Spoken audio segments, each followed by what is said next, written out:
Well, Chris, we've been on a little bit of a break here. Life happens, and as we It get does. to the advanced age of It does. 60 plus, oh my gosh. Well, then there's a longer gap between episodes just because, Chris, I had to take out the trash. I had chores around the house, Uh-huh. all kinds of things I need to get to that are on the refrigerator, that kind of thing. How about you? Yeah, I mean, I had a little bit of that. I had, some unfortunately, some family stuff, Yep. and then, yes, the old man stuff. Hey, full disclosure, if you're watching on video, this is the last day I get to wear this contraption after an injury where I broke my elbow, which injuries don't hopefully I get this thing off, after by the time this airs, this thing will be off. But, yeah, that's sort of besides being a major pain in the ass, because of course I broke my right elbow, which means I had to learn how to brush my teeth, among other things, with my, I was gonna say, left. yeah, yeah. We'll leave it at that. Well, Chris, we Jeff. have to pause for a second because it didn't even occur to me that this is a moment where we need to reflect, again, on the difference between the brace that Chris now has on his arm that any kid back in the '70s would have killed to have that on their arm, their leg, their neck. That yes, conversation starter, conversation piece, or in the sense that I can skip the silent sort of where I make eye contact with people, and then their eyes kinda look down at my arm, and then they look back up again, so they don't say anything, but it definitely literally and figuratively sticks out. It can come off, which is good for showering and that kinda stuff, but yeah, definitely, like I said, in our text chat where I was like, "I've taken the lead in the old man Olympics by, breaking a bone in not a cool or fun way." That was another thing too. Every time someone did ask me, I gave them a different story, just to keep it entertaining for me and to make it sound better. But, rather than this is a dog walking injury, I'm gonna leave it at that. But, yeah, you know, we're back though. We're back to talk. We're back to chop it all up, and hopefully, and I'm sure for What those of you out there listening, the wait will have been worth it. I promise you what do you that. mean a dog walking injury? Now we're going backwards. How did you how big of a dog do you have? You don't You've have met like a my Great dog. My Dane. dog weighs I've seen 45 pounds. You your know, dog does not have enough torque or pulling capacity no, to yank you over. So did she's you do the blameless. classic did you She's do the classic, trip on a crack in the curb, eat almost shit, and then look back and go, "Hey, what was over there that did that to the me?" the the the loose, yes, head turned. I'll just describe it as loose turn, head turned one direction, stepping in another direction, loose gravel in between, which Oh, then loose as the dog gravel. kinda Yeah. yanked, and the thing is one of those falls, and I remember very years ago, and you probably did too, there was an Eddie Murphy bit where he talked about how, like, when an old person, like, fell down the stairs and it took, like, half an hour, and it was like, "Boom, boom, boom, boom, boom, boom, ah! Boom, boom, boom, boom, ah, my shoe! Boom, boom, boom, boom, help!" You know what I mean? It took, like, all these, like, stages of falling, and so first it was like knees, and then it was torso, and then it was bracing myself at the end with my hand. So that's what it was. Um, yeah. So again, I wish it was a better story, a sexier story, or more exciting story. Um, you know, that's what it is, and that's what it was. And hey, You could have just led with loose gravel, and we all could have filled in the blanks for sure, but that is funny thinking about you falling in slow motion, hitting the knees, then hitting other parts, and then finally bracing with the old elbow, and yeah, Chris, as many times as he was told to drink his milk, he may not have been I doing that as much lately, I so drink a lot of milk, so I don't know. I don't know. okay. So anyway, Alright. Alright, well, there you go. Chris, all I'm saying is, obviously, we don't need to rehash this for the thousandth time, but I guess I do. Any kid that saw you, for instance, coming to school the next day, not with a totally shitty plaster cast, mm-hmm. right, that everyone was used to that was basically worthless, Uh and huh. as soon as you finally opened it up, the stench of 1,000 years, you Awful, know yeah, awful. like you had unveiled a Baghdad genie from the deepest trenches of the earth. Babu. Uh, but instead, that brace literally looks like a prop from a high-end science fiction film back in the '70s. I mean, that right there would have been like the hero prop in Blade Runner or something. RoboCop, I mean, it's Iron yeah. Man, whatever you wanna it's not that cool at all. I'm always shifting around, it always gets loose, and I have to turn it back and forth. But yes, it does like I said, it beats it looks more serious than it actually is, I think is the you know what I mean? It's just like, wow. It's like I've got a fracture of a millimeter and a half in my in the joint of my elbow. For some reason, to me, it screams sports injury. This is a very advanced, high impact, incredible collision. All kinds of acrobatics were involved, and this is a pro athlete's injury versus loose gravel was looking the wrong way when my 14-pound dog yanked on the leash. 45-pound dog, okay, not 4 no, don't no, okay, don't make it alright, Whatever. you're already changing All the right. story, it's not a chihuahua or anything, Okay. okay? Oh, okay. Um, In my mind, it is. See, I you can't remember. already changed the story. That's how rumors get started, okay? People repeat that enough, and it becomes a fact. Well, what in the heck is on the docket for today? Well, I think you said that you were watching something on the old tube and, yeah, kinda reminded you. Yeah. as I was as again, it was just like, "Yeah, let's do a pod. What are we gonna talk about?" And it's like, well, one of the things that just keeps popping up, and I think something that we have referenced or made reference to or quick comments and conversations about, 80 plus episodes in, um, UFOs, aliens, extraterrestrials, female extraterrestrials, to quote 16 Candles. Right, of Um, course. I mean, and we've never really, again, jokes, comments, Yvonne Craig and green skin and on Star Trek, Yeah. but Mhm. knowing, and I would say your background because it's like this is you have your resume is um, how do I put it? Eclectic. To the point, Mhm. but I know the things that also your personal interests, and we have a lot of similar personal interests. That's why we've been able to talk for 80 plus episodes of a podcast. But we've never one of them, and I don't want to say it's necessarily conspiracy based or moon landing or all that stuff. And again, we can talk about Yeah, everything, yeah. but it's like Mhm. UFOs and aliens and obviously the stuff that we talked about, whether it was Star Trek or Star Wars or Flash Gordon or whatever that we talked about. But in the Yeah. regards of like, we've never had an actual bona fide conversation about it. And now there's a new, first of all, there's a new movie coming out, Steven Spielberg's Disclosure Day, which looks Mhm. awesome, which is maybe a sort of a Yeah. spiritual, unofficial sequel to Close Encounters of the Third Kind, one of my favorite Mhm. films of all time, and I think we talked a little Yep. bit about that. Yes, I even got the Mhm. the DVD for Christmas, but the Blu-ray. Um, but just never, now all of these things that you hear about, oh, the government has information that they're going to release, there's endless amounts of documentaries. Obviously, you could probably go down a rabbit hole on YouTube for the rest of your life and find alien stuff, UFO stuff. But you and I have Mhm. never had a real serious conversation about it. So I just wanted to talk about that for a few minutes. Really get because again, I know again, I've heard your jokes, I've heard your comments. Let's dive into it. Let's hear a little bit more about what you think and what all of this means. And then I don't know, maybe even talk about Neil deGrasse Tyson or something like that down a little bit down Yeah, the that's ways. right. So Yeah. what does it Yeah, we gotta mean, talk Jeff? about him. So I'm gonna ask What you. did it all mean? I mean, let me put you Yeah. on. Again, I've been filibustering here for a couple minutes.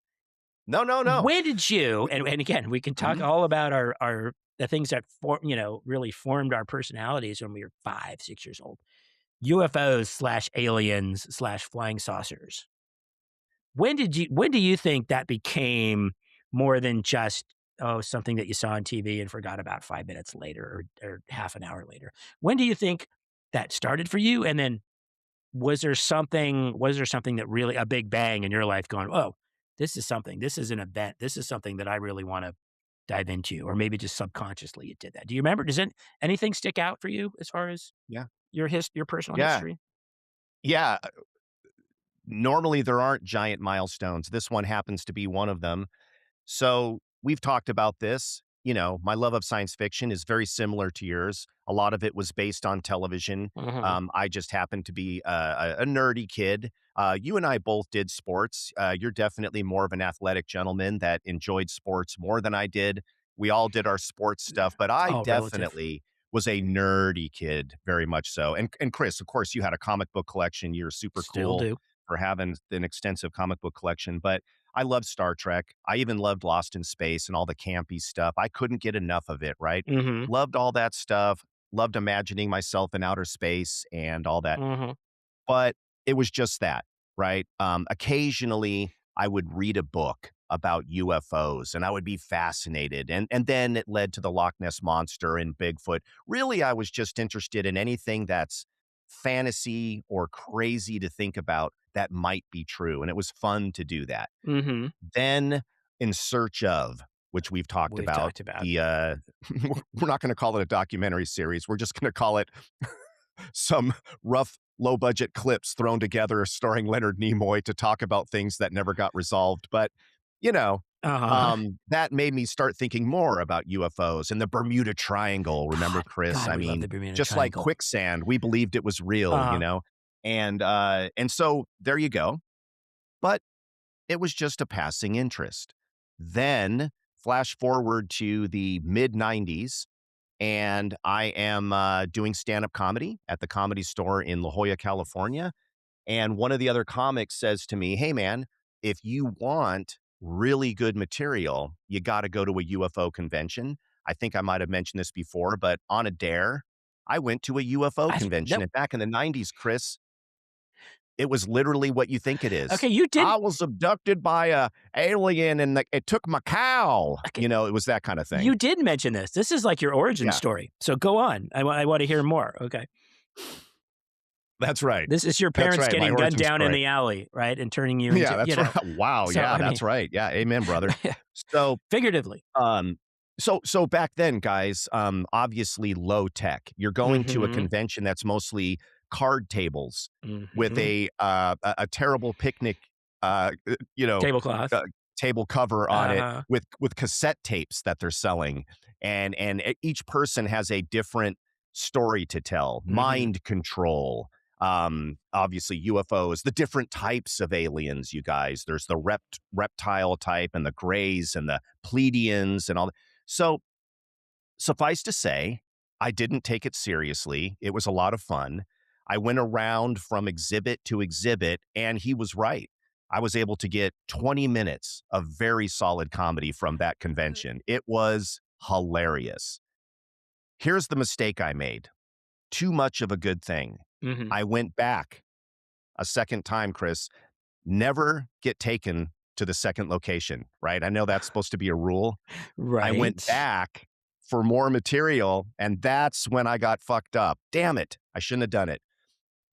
That's when I bumped into a guy, again, Dr. Stephen Greer, who we've now seen on our television sets, and Mhm. we don't have television sets anymore, really, but he's all over the place. You've seen him for years if you have any interest in UFOs. He's kind of the spokesperson for disclosure, not Steven Spielberg's disclosure, but this project Mhm. where way back in 1998, 1999, right around 2000, this country doctor, and he's an emergency room physician living out there, I believe in North Carolina. Anyway, started to bump into people that were retired military telling stories that UFOs aren't fake, they're real. Mhm. And this is how it's kept secret. This is why it's a problem and all this. And he didn't believe it. And then over the course of time, he's like, holy shit, this guy's a brigadier general. This guy's the head of NORAD. This guy is very vetted. Wait a minute. How come we don't know about this? Blah, blah, blah. I bump into that guy. I listen to his lecture and I'm like, this guy's not a crazy person like what everybody else seems like. Mhm. What's happening here? And then he says the fateful words: if anybody has access to an editing setup, I have a whole bunch of top level witness testimony and I would like someone to help me edit it. And here's me in slow motion. I'll do it. And, that's the moment. That's the origin story. That's getting bitten by the radioactive Oh, spider right there. nice. Looking back on it, should I have done it? I don't know, man. But I took the red pill. So that and then so I guess I'm to surmise that you started looking at this footage and you started piecing it together, and with him, you built a narrative, and you were you were a believer. Yes, the red pill, you were converted, you were just like all this stuff that was speculation and rumor and right, and poodle in a microwave stories, urban legend, all of these things that we've got right. Um, that was it. That was enough to get you to consider, be a little more of a critical thinker on this so that It took a little more than that. That's a good nutshell, but for Mhm, instance, he had us all come out to his house. Again, I believe it was North Carolina, and I'm on an airplane in the year 2000, and sitting next to me is one of the disclosure witnesses, and her name is Carol Rosin. She mhm. used to help give speeches for Werner von Braun, the guy that was brought Okay. over To help build under the bomb. Operation. Yes, to help build the Right. bomb. Well, I mean, yeah, Right, I mean, the guy among was other the things. inventor of the V2 rocket, which, Right, Britain right, will that's tell what he you was. was not Okay, fun. right. Yeah, and then he was the kind of the grandfather of the US space program, right? He Mhm, was the guy that helped us create the Saturn V rocket and all this. We won't go into his sordid past, love him or hate him, but towards the end of his life when he was dying of cancer, she was giving his speeches alongside him, and he was warning everybody that would listen that there was this plan to put weapons in outer space. And we would justify these weapons by doing five things. Number one, we would say we have to have weapons in space because Russians, right? The Russians are mhm, going to get us. We got to have weapons in outer space, and it's the Russians. And this was largely exaggerated by the CIA and KGB. And we all know what happened. Eventually, USSR ran out of money and tanked. mhm. Then she said, it's going to be rogue nations. And she said, Jeff, he told me back then in the 70s that believe it or not, there's going to be a war on terror. Now, 9/11 hadn't happened yet. That was next year. There Mhm. was no war on terror. I didn't even know what that meant. Right. But imagine my surprise when a year later, it's literally everywhere that there's a war on terror. Mhm. Why? We have to have weapons in space so we can protect ourselves against rogue nations. And it's always the justification to put weapons in outer space, right? And another one is going to be, she goes, look out for this, Jeff. You're going to start to see news about asteroids and meteorites, near misses with the planet Earth. And they're Mhm. going to convince you that any minute now we're going to get hit by asteroids and meteorites. Well, 4 or 5 years later, and certainly recently, that's all I see now. Mhm. Asteroid, near miss, meteorite. By God, if it ever hit Earth, boy, we sure could Yes, use some kind yes. of a defense weapon, right? Uh-huh. And then this is the punchline, Chris. The final trump card, right? Not that guy. Mhm. Trump card, the old school. Um, is they're going to say we need these to protect ourselves from aliens, and there's going to be aliens that they talk about. Can you believe it? And Mhm. so it was this kind of an understanding that there's a military industrial complex aspect to this. There is the military who wants to put weapons in space and they want to justify it. And Chris, do you know why they wanted to put weapons in space? Russians, terror, aliens? I don't know, Jeff, what? Because whoever has weapons in outer space, the final technology that is super advanced and Mhm. finally ready, you win. Right. There's no army on Earth that can protect itself against weapons from outer space. So it's this ongoing desire to create a doomsday scenario and have the higher ground. And So once it's that's achieved, they win. so it's like another level of the space race, right? It's the arms race. It's the yes, Yeah. we get up there, And we're yes, that makes and what does all this mean? That you're like, Jeff, this doesn't have too much to do with UFOs or aliens. But what it did was it shook me because when 9/11 happened, it made me realize, oh shit, these witnesses, these people that understand what's happening behind the scenes, they know the chess pieces that are being moved around. And then I get to Greer's house and I meet up with a bunch of the other witnesses. And now real stories start to come out, right? you're going to People their that have, what? yeah. You are like in. You are like, wow. Okay. You have Yeah, never yeah. shared this information. See, this again, Oh, yeah. this Yeah. is peeling the layers back of and Okay, go on. I'm beyond Well, dude, intrigued at this point. in all the cheesy movies, it starts with the record, on the turntable. You may wonder how I got into this mess," right? And that's the start of the Yeah, movie. right, the needle drop into the point of, like When I was in his house at a barbecue in his backyard, and by the way, super nice guy, very gracious host, mhm, all these witnesses are just salt of the earth, great people. But as you start to talk to them, you're like, "Wait a minute, you know, uh, this is real, real?" Like, I was just in it kind of for fun, and then you're like, "Oh, shit."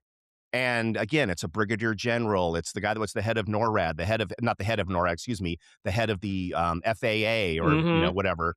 A guy that was very high up in NORAD, guys that were in charge of multiple nuclear missile silos, Malmstrom Air Force Base, all these different people, nuclear inspectors at the highest level back in World War II and the Cold War. Now you're starting to see video footage come in from all these witness testimonies, people that worked at S4, which is another way of saying Area 51, alongside mhm. extraterrestrial biological entities. And Chris, when you talk to these people, when you start to see the actual footage, you're like, holy shit, man, this is not a crazy dude trying to make money. This is before social media, for God's sake, really. Mhm. And nobody had an Instagram account or was trying to do a YouTube channel. They're Sure. just retired military guys going, I got to tell my story. And then I'm like, wait a minute, this is real? And then I got a little nervous and I thought, well, hold on a second. I'm not going to get in trouble, am I? Like, this seems like you wouldn't want this information out. And Mm, one of the dudes, which we'll just call a spook. I don't know if you ever heard that term, a spook, but I have. it's a It's a intelligence spy, agency. yes, it's a Yeah, like a deep, deep, Jason deep Bourne type of a uncover kind guy. of, yeah, right. Yeah. And he said, well, sure, back in the old days, they would kill people. I guess they still do, but really, just look out for this. If you ever get in a situation where you, for instance, make a phone call and you're calling Chris, and you and Chris are both working on the UFO project, but it somehow gets rerouted to some other location, another guy Uh-huh. that you're working on the project with, that's somebody's way of saying, hi, I know that you're all talking together on a project and I just rerouted your phone call to prove it. That's a polite way of saying step off. And I'm like, oh, ha, ha, ha. Okay. And didn't think much of it. And then he told me about other stuff where they can send microwave stuff and let you hear voices in your head and make, I'm like, whatever. That's Right. too crazy. So Mhm. Chris, I go back home and I shake it off and I don't have anything to edit because the witness testimony hasn't been completed yet. The footage isn't ready. A couple months goes by, and I'm in the nursery of my second son, who isn't Mhm. born yet. I'm looking on the wall there and seeing, Goofy and Mickey and Donald Duck, and thinking, Mhm. okay. And I'm painting and getting ready for our newborn son. And then ding dong, and I go downstairs, and there's a package, and it's filled, filled with these little mini DV tapes. Mhm. Um, Digital and video, I'm like, okay, the little I'm tiny going to take a things. look at just one of them. And then flash forward to like 14 hours later, my wife's like, you have to stop looking at these. What is going on? And I'm like, like if you, we should really get her on the show because Yeah. I, my brain, I lost it. I'm like, holy shit, this is real. I mean, Yeah. again, yes. See, I'm seeing this play out. Now the way you're describing it, I'm seeing this play out because I think, yes, it does seem like I said, you're this guy that's kind of pulled into the situation and he's got the voiceover. For whatever reason, I'm thinking of Ray Liotta in Goodfellas when he's like, my whole life I wanted to be a gangster, right? And then it just like kind of Yeah. freezes and then it all unfolds and shows how he goes from this kid running errands to, with a gang, a mob. And it's Hmm. just like you have that sort of kernel of interest, not only just based on just your personal experiences and TV shows and everything else, but at the same time, it's like you were looking for material, right? You wanted to go do a few new bits, and Yeah. then you go down this rabbit hole to the point.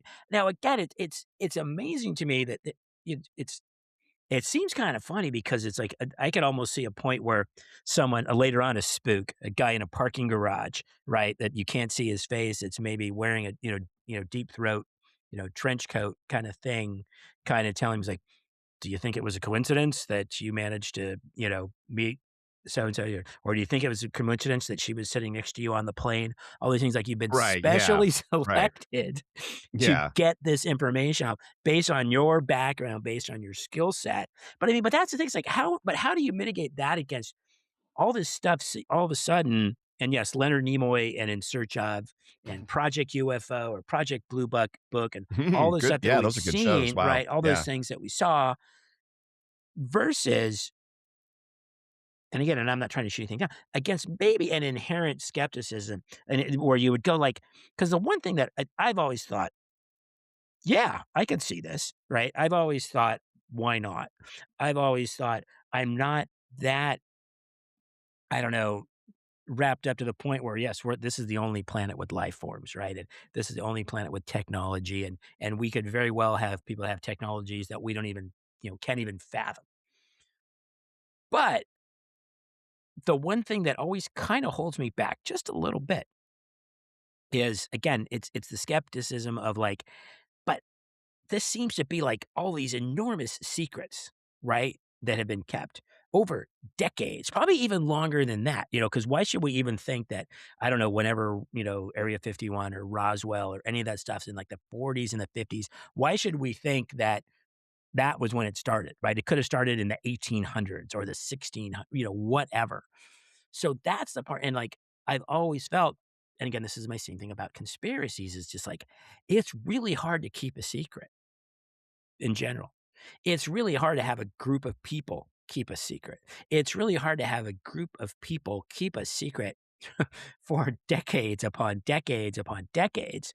So you hear this stuff come out, so then it does, and so not to say that it's not true, or maybe it just makes me think about, for all the people that you met and the people that had, to get these digital video, those little tiny DV cassettes that you're throwing into, I guess you're doing it on an Avid or something back then, or however you were editing these things. But to have all that versus, what was happening on the other side to keep it suppressed. Chris, I can probably answer most of your questions, so let's do it, man.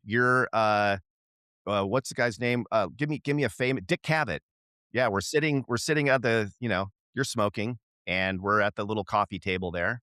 What questions do you have? Let's start with that one. How could it possibly have been kept secret? That's a good one. It's a twofold answer. Number one, to a large extent, it has not been kept secret. So UFO footage and videotape and solid radar contact and all sorts of what would normally be considered proof of vetted eyewitnesses that are believable. That's been out there forever. Daytime UFO sightings, hundreds of people seeing things in a giant square in Russia, to UFOs being picked up by nuclear carriers. There was an incident when the USS Roosevelt, a nuclear carrier, was shut down by a UFO that was 300 feet across, and they couldn't see it, but it was a solid radar contact hovering above them, and we have those witnesses. And it literally turned the whole ship inert and shut it down, which it did to all nuclear missiles and vessels throughout the years, because it doesn't like us using nuclear energy. But um, it's not that it's hidden. That stuff does come out. People hear it, but here's what happens. Oh, that's just whatever. Oh, did you see that UFO footage? Oh, it's blurry.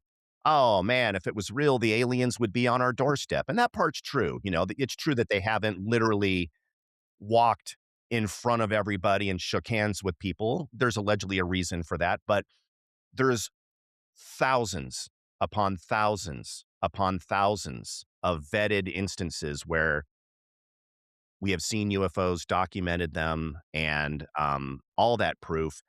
But the next day, what do? Well, I don't really know what it was. So you go about your day. And now I care more about what's happening on the news or going to a concert. So it's just human nature that if I can't totally prove it, if I'm not the one that videotaped it, who gives a shit? That's part of it. Now, the government can't keep a secret. So surely, if this was real, The president would know about it, and the government, who can't keep a secret on anything, they would know. Well, that's how the military industrial complex works, right? It's actually treason to reveal certain secrets. The people that know are in special access projects and they have a need to know. And it's compartmentalized. So you only know a part of it. I only know a part of it. And we're not brigadier generals necessarily. I'm not necessarily the head of something. It could be someone 7 ranks below me that knows everything.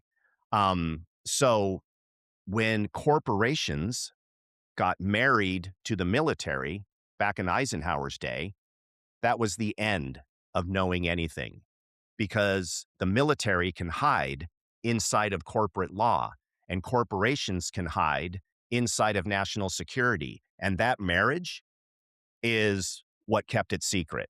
So there could be speculation, but every year, Chris, billions and billions of dollars at the General Accounting Office disappear and they don't know where they go. It's just black money that goes somewhere. What these guys will tell you, these witnesses, is we can't reveal it because the technologies would immediately transform the earth. That's why it's kept secret, and that's how it's kept secret through compartmentalization in the military industrial complex. But imagine, Chris, if anti gravity were immediately available, allegedly any terrorist nation could come over here instantly, right? If those types of propulsion systems were available, if you no longer needed coal or gas or fossil fuels, if you could just run everything on these energy devices, so it would upset the world's apple cart. It would Oh, destroy completely. billionaires. And the It would economy and oil companies and defense contractors. And so that makes, but again, that's where I stop and, you know, you're right. It's the old, we don't know what we don't know. We don't know, we don't know who's been silenced. We don't know who's tried to tell this story. The one thing I always wonder is like when I think of certain movies, and they could be the cheesy popcorn movie, right? Like an Independence Day, or they could be a very thoughtful, to me, one of my favorites, sort of thoughtful, engrossing, like a movie like Arrival, right? Like, what did they both have in common? Like, it was just, everybody's going about their day, and all of a sudden there are these things just hanging in the sky, like, oh, we got company, we got visitors. And I found myself thinking, it's like, wouldn't that be what would happen? I mean, to me, because like I think, because again, where all is happening on this side, and it makes perfect sense when you talk about the government and the defense contractors and the bureaucracy and the corporations and everything else that's involved in creating this just intertwined Russian doll. Well, all of these things, but how has that not happened though? How have not the aliens? How have not you know, and Marvin the Martian, and that's the thing that drives me when I think about it, 'cause, like, that's how when I started thinking about when did I even write those Bugs Bunny cartoons, again, from the '40s when they were just like, "Hey, we got aliens," and all. Foo Fighters, right, I guess, is not just a band, but I guess they're named after how they called UFOs during World War II. They referred to them as, or maybe it was even before World War II. Um, but it's like, how has that's the point that the rest of that makes complete sense, and I can see it because we've seen cover-ups and we've seen conspiracies. There's a lot of stuff, even again, I always wondered about with Kennedy's assassination. It's like, how did these people keep that, for now going on 60 plus years? How do we not know all the answers to that? But to me, what has stopped those aliens from just like saying, yeah, screw you guys, we're here, you know? I mean, are there aliens? Would you buy that? If and that's the case, could I sell you, or do you think, I'll just put it this way, Jeff, are there aliens among us? Do you think there are aliens walking the streets? Do you think, you know, I think it was like Men in Black that made jokes about like Prince and Michael Jackson and Michael Jordan and all these people being like aliens, which explained why they had these seemingly supernatural almost powers. Um, but do you think that's a realm of possibility? Could the guy next door, could the guy working at AM PM, could somebody you see driving on the freeway, could they be not be of this earth? Well, yeah, of course, anything's possible, and I never would have said that in the past. But here's the thing: these guys don't all know the whole picture. As you can imagine, every one of these Mhm. guys experienced a different part of it. One of the guys that was an insanely amazing witness, Will Uhouse, who worked at Mhm. S4, Area 51, Groom Lake, whatever you want to call it, for decades. His entire job was to work alongside an extraterrestrial biological entity that they called J-Rod. That was just their nickname for it. Sounds And familiar. he worked on reproduction vehicles. These were aircraft given to us by the aliens that were sort of their Model T version of their craft, and they Mhm. were teaching us how to pilot it and doing a technology exchange for whatever reason, I don't know. So he would help build those things, and this guy would go on for hours and hours and hours explaining in great detail exactly how it worked, and if you ever asked him to drift and speculate, he wouldn't. He was just a Marine captain dude that was just Mhm. salt of the earth, man. Um, and so to answer your question, the subject of the actual aliens themselves did come up within this witness pool. And as you can imagine, and just like Star Trek, there is a vast array of different types. And the big thing that I was told was that, oh gosh, you could never come from Alpha Centauri. They could never come from here or over there. Well, that's because we don't understand how their technology works, right? These guys are able to basically pull a point in space to them. So they're not traveling through linear space. It's almost like a book doing Mhm. this. Some of them, according to these witnesses, are interdimensional. They're just slipping seamlessly between different dimensions that are parallel to each other. So the other ones are saying that there's species that have been here since the beginning. There's Mhm. species that have been here for millions of years. Why don't they come out and announce themselves? Well, there's a huge concern about nuclear capabilities. Apparently, every time you ignite a nuclear weapon or an atomic bomb, you Mhm. send a ripple effect through all kinds of other dimensions. And again, I'm getting a little bit esoteric here, but I'm just saying that's what they're telling me. Mhm. And so it's more of a watch and observe, like a security guard, observe and report. There Mhm. doesn't seem to be any, advantage to suddenly making a big announcement. They are so advanced that even with our technology, according to what I've been told, it would be game over if they ever decided to just go "F you." So, we assume that they want to. Well, why wouldn't they have announced themselves? Because they don't want to, I guess is the best answer. That's not what they're doing. Yeah, That was my next question. That was my follow-up. That was something I I think it was like, guess. is it also is there fear involved? Do we think that do we have to is it safety? Would there be I mean, again, we've seen those in those again, another, excellent movie, Contact, okay, Mhm. with Jodie Yeah, Foster, based on a book by Carl Sagan, and if you saw what was happening when they made contact and then they built that ship or, or transport, and then all the crazies that came out of the woods, right? And actually somebody tried to they blew it up, right? Because of all the extremists and whatever you want to call them. So I guess there would be a lot of that, right? If yeah. I think there's a matter of national security or a matter of national trust and safety and I don't know how I mean, again, I'd like to think there's like I like to think, but like I said, that moment in those films where you walk outside and you go, "Okay, life is gonna change forever because there's a spaceship hanging out, over my street." Um, I don't know if Well, I really want that, right? I don't know. yeah, I go back to the Twilight Zone, right? And to serve man, right? Where the Canaanites came down and yeah, they didn't speak, they spoke like with their minds and they had to translate the whole thing with the end. Everybody wanted to go back to their planet and it was to serve man was a cookbook, right? yeah, yep, And this was 60 plus years ago. mhm, Um, so I guess there's a fear to it, right? I guess, a lot of it makes sense when you break it down.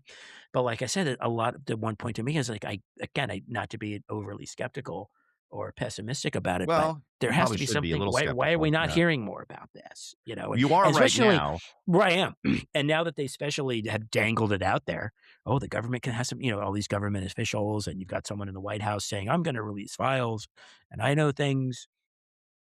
Then release them already, unless I mean you've done a lot of stupid things. Maybe that would be the stupidest, right? So I don't, you know, I wish I knew an So answer to it. what's going on right now, and it's really interesting because I haven't thought too hard about it for 20 some odd years, only because I know all these stories. I understand from these witnesses how it all works, how it's kept secret, why it's kept secret, blah, blah, blah. But now you've seen in the news, Chris, this thing about 10, 12, 15 different super top end scientists have all either been murdered or disappeared. Mhm, And it's this mhm. giant, and they all have connections with advanced That seems exotic technologies, that seems so anti obvious, gravity, though. It seems so obvious exotic that you would do propulsion. that. And the reason this is what we were warned about back then. This is classic military industrial complex striking back.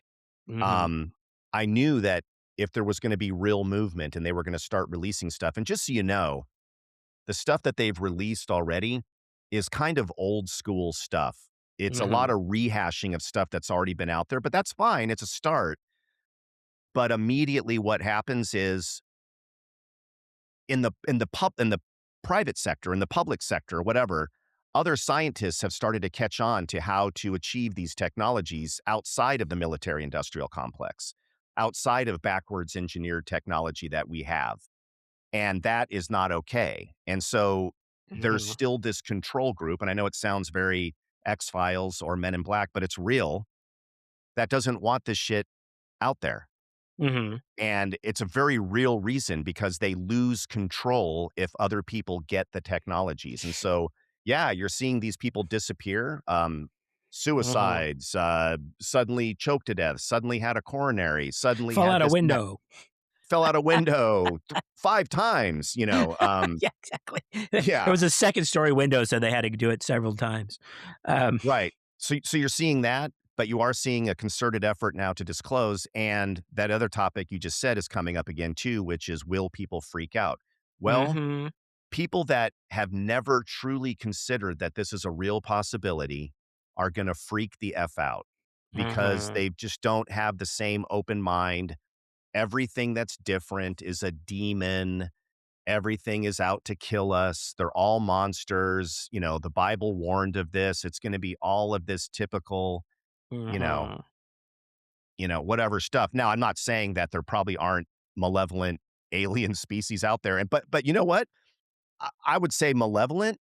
I don't know, man, Chris. Are you malevolent when you step on an ant? I mean, to us or to them, I would imagine we are ants. And it's not, I don't know what malevolent even means when you see a species that is so less than you. We murder billions of cows every year and don't even give it a second thought. My point being is, I don't even know what malevolent is at this point, but there is no proof that I know of that there are malevolent aliens. Some people may argue with me, but Mhm. anyway, yeah. So So that's what's happening. so let me ask you this, because again, maybe we should this conversation could go on for multiple episodes, or maybe we need to do this again. So where do we go from here? What do you think? Again, talk a lot about our backgrounds, talk about that milestone age we just hit. Hmm. If you had to bet, if you had to go on Polymarket, if you had to go do one of these things, would you feel if you were a betting person? I don't think you are. Um, do you think we'll see something definitive in our lifetime? I I wouldn't have said that necessarily even 5 years ago, but I do. I actually think there is some sort of a shift that's happening right now, and I do think so. I really do. I actually believe that either tomorrow or at the very least within the next 10 years, certainly, hopefully, in our lifetime, we are going to see some sort of definitive proof that we can accept, right? That we're not Mhm, alone. And I mean, just the law of averages when you just realize with the Webb telescope, now mhm. revealing that there are, get this, you guys, trillions of galaxies. Come on, man. It goes back to that. Now, Chris, I will end this little scary campfire story with one thing. You remember when I said that the spook agent, whatever you want to call him, Mhm. intelligence agent, warned me about the telephone trick, right? Mhm. On how to scare somebody in the intelligence community. That actually happened. And so maybe I told you the story, maybe I didn't, You but didn't. years, 2 or 3 years after I was done with the Dr. Greer Mhm. documentary where I edited together a whole bunch of footage, and for my part, I handed it off to the Disclosure Project is what it was called, with Mhm. Dr. Greer at the helm, and this turned into a press conference in Washington, and helped to pave the way for disclosure slowly, gradually. You can still see those clips on YouTube. Mhm. Years later, I am talking to a guy that I met through Disclosure, and he's like, "Hey, man, you got to check out this footage that I have." And I'm like, "Okay, what is it?" And it's a biologist who allegedly worked at Area 51 with an alien that was dying of this neurological disorder. And it's his story having to treat or help keep alive this alien over these years. Now, Chris, of all the stories, of all the witness testimony, this one seemed a little sketchy. Let's just say anytime it's a real alien, I'm like, okay. And so of all of them, I'm like, "Dude, I don't know, man." He's like, "No, no, no. Watch the whole thing. We gotta edit this together." Now, behind the scenes, other people already had that footage. I think it was getting out about that time. This was a gentleman named Dr. Burrish, and this is famous footage that I think a lot of people feel was either debunked or not. I don't know. But for my part, I was just talking about editing it and kinda trying to get it out there. And here's what happened. My wife and I decided we wanted a gate in the front of our house so that we wouldn't have all these door knockers coming to our house. Mhm. About 2 hours after saying that, have I told you this story? Sorry, No. I did. Familiar with the gate, though, I think. About 2 hours after saying that, we get a phone call, and it's somebody that has security gates, and we're like, "Oh, man, good timing." So, they, uh, they measure the front of the house, and the flyer looks really homemade. I mean, it just looks like Mhm. someone scribbled some shit on a red piece of paper. I'm like, "Man, these Mhm. guys are kinda, but whatever.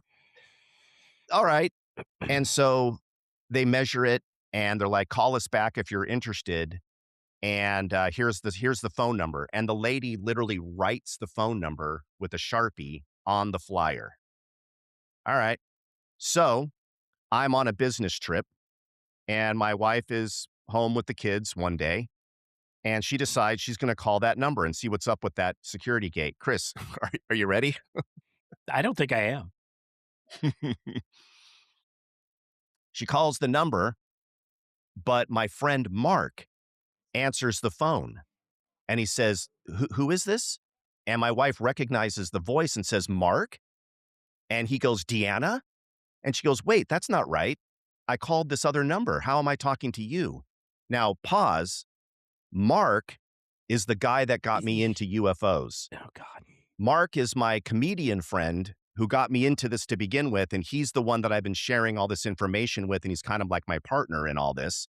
Mark also happened to work for a computer software company that is very high-end government work, and he had a secret clearance. And the location that he was in, you can't call. You can't get to it from the outside. There is no way. It's a secure line. The most you could do is call the company and get the receptionist, "Hello?" And so he's freaking out. Not only is it my I'm wife, freaking but out. you're in, yeah, and so he goes, "Hey, man, let's end the call immediately." And then later, he's calling her going, "Deanna, what the hell?" And she's like, "Mark, I don't know. I'll show you the flyer. This is what it is. I called this number." So as soon as I hear about it, I'm like, "Oh, yet. That is exactly what this guy said would happen." Now, I had to step back from it for a second, go, Jeff, think it through. Something weird happened here, right? But the problem is you can't accidentally have the phone call Mark because we don't have that phone number and no human can directly call him at that desk inside of a secure facility. It's not even possible. So it wasn't an accidental, oh, you dialed the wrong number. And it's Mark. And so this guy was basically saying, you tried to call that person, but you got a hold of your buddy at the UFO thing who has a secure clearance at a software company. Do you get it? Huh? Do you understand what I'm saying? And oh my God, my wife doesn't get mad hardly ever. That was that was the most serious I've ever seen her. She's like, "Mother, you're done. You're done with UFOs. You're done with the whole thing, man. We got kids." There you go. Over that video? That was the biggest laugh. I'm like, "Come on, man. That video?" I don't know. Maybe it wasn't that Now, video, but it was weird timing. well, if we need to completely delete this episode, you just let me know, and we'll Yeah. do a Brady Bunch deep dive. One last thing then. Well, let's try that. All the experts, the people who make money off this, the people who are, you know, knowledgeable. They talk about physics and space. I just saw one last week. I saw again very well Neil deGrasse Tyson. I think I mentioned him earlier. What's he got to do with this? Any thoughts on this? Because he seems pretty confident. He seems pretty secure, and you're making a face. Yeah. What does he say about it lately, Chris? What is he saying?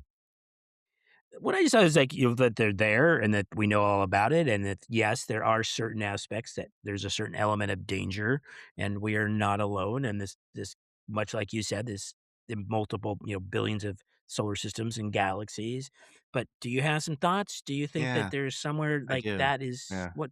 Just speak a few. People that do what Neil deGrasse Tyson is doing really bother me. Now, this goes for anybody that's watched the show. He's not at the same level, right, as Scott Baio, who I can't stand for all the reasons I've already talked about.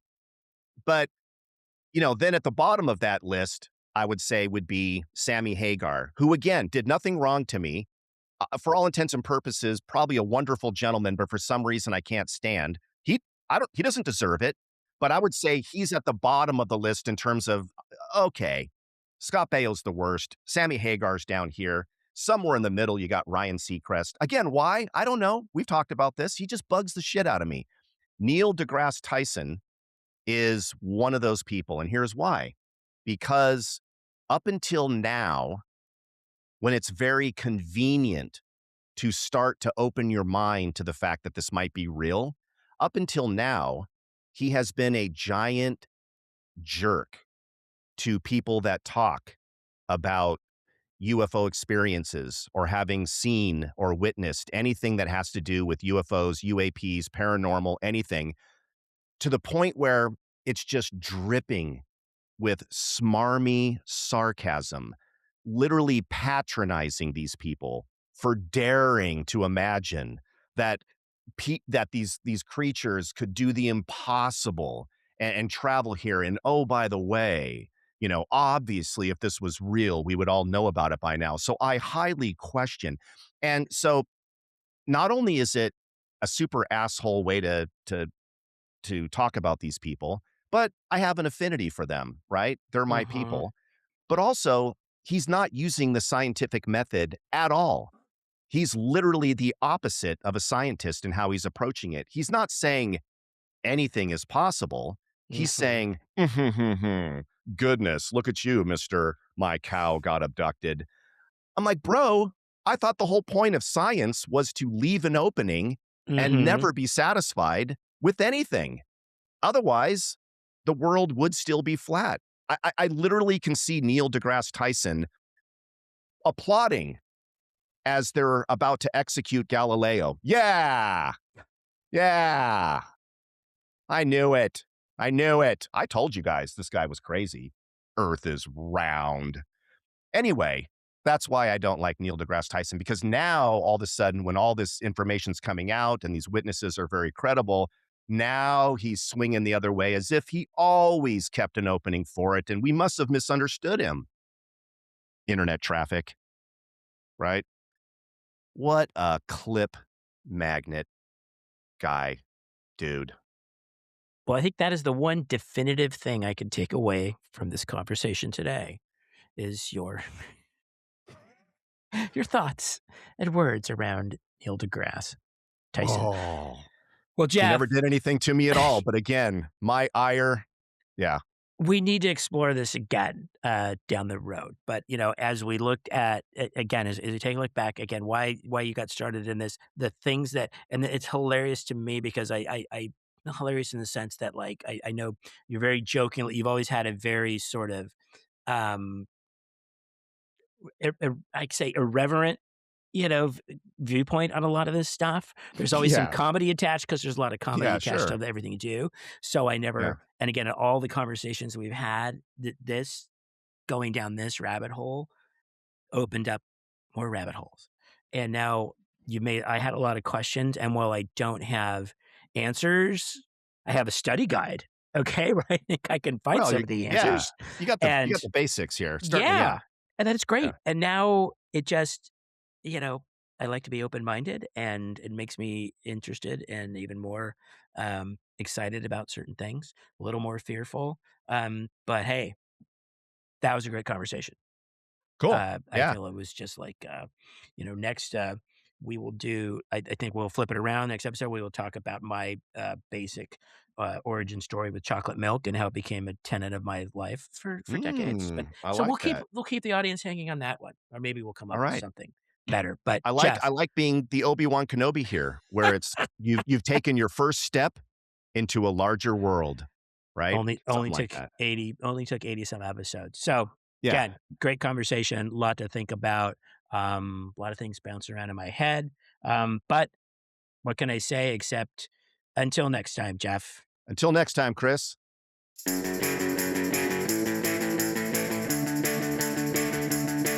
NASCAR.